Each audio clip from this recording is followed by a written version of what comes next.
Fala pessoal, hoje eu quero fazer uma dica rápida aqui sobre 3 controles, né, do PaintStorm Studio, né, tipo a trindade aí dos programas de pintura, que são o tamanho do brush, a opacidade e a transparência. Inclusive a gente vai diferenciar uma da outra aqui, né. A primeira coisa que é interessante você reparar, eu vou deixar a dica aqui, que você pode configurar o tamanho máximo do brush, o valor máximo que ele vai assumir aqui nesse slider, que você pode ir em File, Options e Performance. E na Performance você tem o terceiro controle aqui, que é o tamanho máximo do brush. Eu configurei para 2000 e um pouquinho aqui. Em geral, se eu não me engano, ele vem configurado para 1000. E você pode ir até 4000, tá? Só que isso influencia na performance do programa.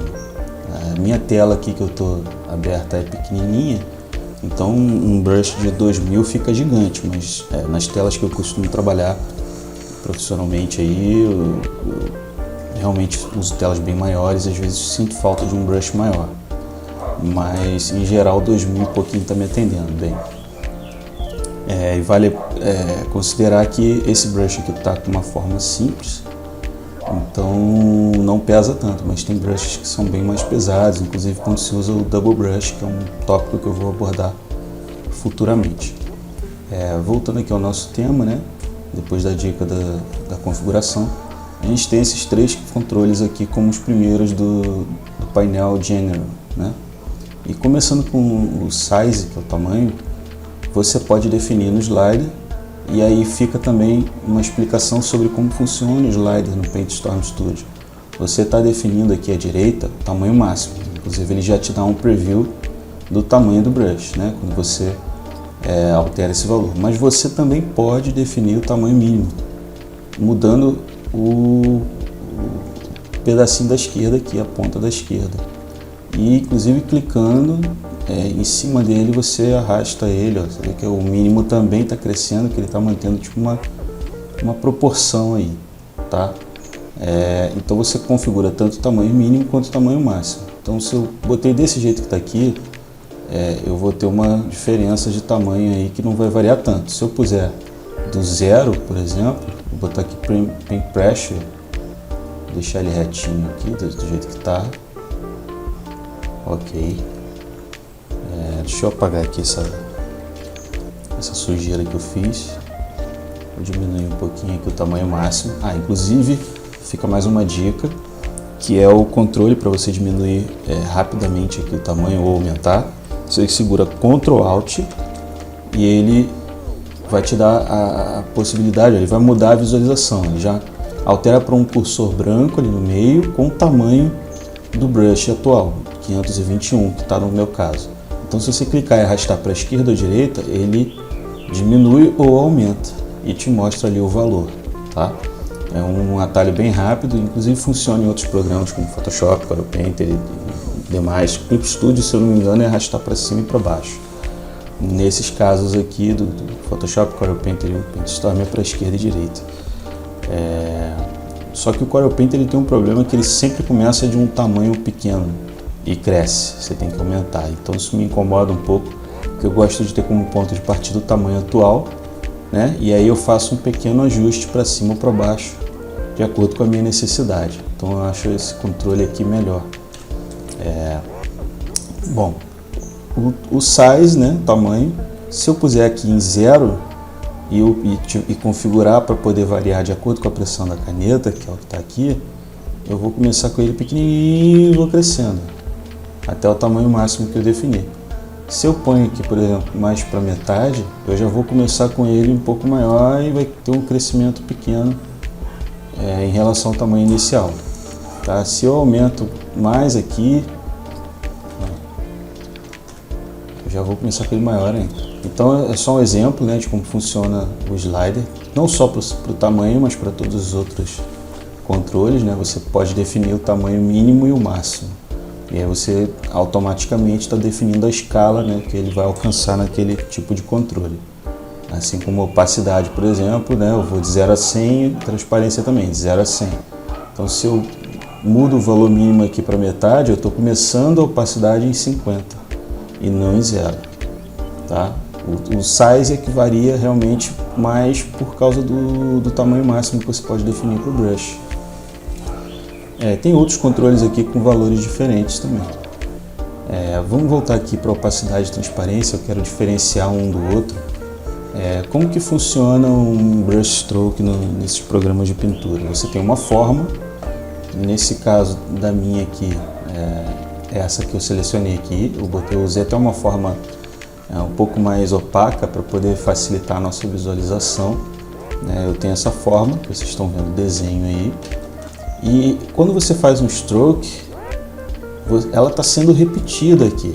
É diferente do que acontece na vida real, que simplesmente as cerdas do pincel ou ponta do lápis vai arrastando e desmanchando ou deixando a tinta na tua tela, né? Aqui no caso, a minha forma vai se repetindo e sofrendo as variações que eu configurei, formando o brush stroke.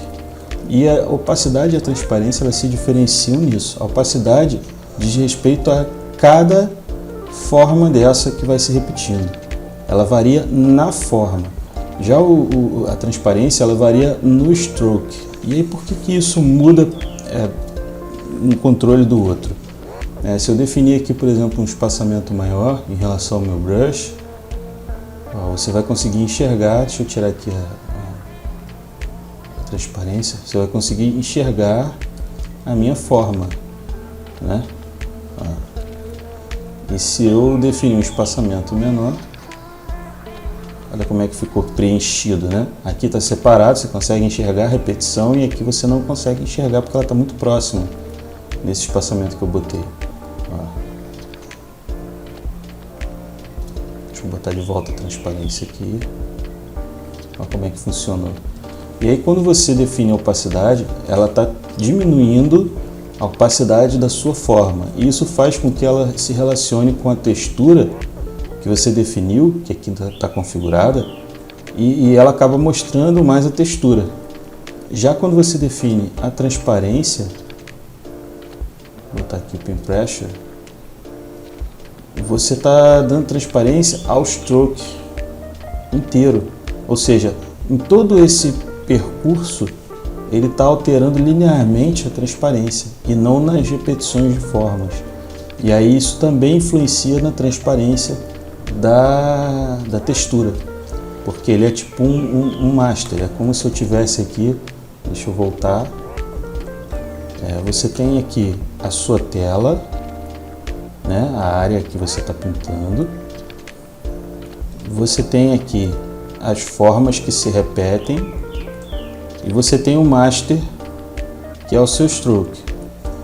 Quando você define a opacidade, essas formas aqui, elas vão mudar a opacidade dela, obviamente, e vai mostrar mais a tela. Só que como o seu stroke está em 100%, ele vai mostrar essa tela com mais força, com mais visibilidade, como é o caso desse stroke aqui. Você está vendo a tela com mais força porque o seu master do stroke está em 100%. Já quando você define a transparência, o seu stroke vai começar transparente. Então, nada disso aqui, todo esse espectro aqui vai ficar transparente, tanto a tela, né, ou a sua textura, quanto a forma que está se repetindo. E aí é o caso do que está acontecendo aqui, 2 e 1, para você diferenciar um do outro. Então, vale atentar para essa questão. Dependendo do efeito que você quer para o seu pincel, você pode usar um ou outro, ou os dois, ou nenhum, né? E inclusive para poder a gente desligar um controle aqui do PaintStorm, né? Você quiser deixar ele desativado, isso é interessante, porque os recursos que você não for usar aqui, você pode desativar e o programa não vai calcular. Isso em geral melhora o processamento, né? Deixa o uso daquele pincel mais leve, porque o programa não está processando esse parâmetro aqui. Você segura Ctrl e clica em cima. Segurei Ctrl, desliguei, tá vendo? E isso é interessante para poder você aliviar aí o processamento do seu brush. Para quem tem computador mais lento, um computador mais antigo e tal, menos potente, é bem interessante você avaliar fazer isso, tá? Então, essa é a diferença da opacidade e da transparência. Elas se relacionam bastante em relação ao seu brush stroke e a forma, e influenciam na visibilidade da sua textura. Então, se você quer um pincel extremamente texturizado, vale a pena você alterar a opacidade, mas deixar a transparência em 100%. Eu, como uso bastante textura nas minhas pinturas, eu poucas vezes uso a alteração da transparência. Então, isso resulta para mim em pincéis com muito mais textura, né? Uma textura muito mais forte na minha pintura, tá? Bom, essa foi a dica de hoje. Espero que vocês tenham gostado. Podem deixar suas dúvidas aí. Um abraço.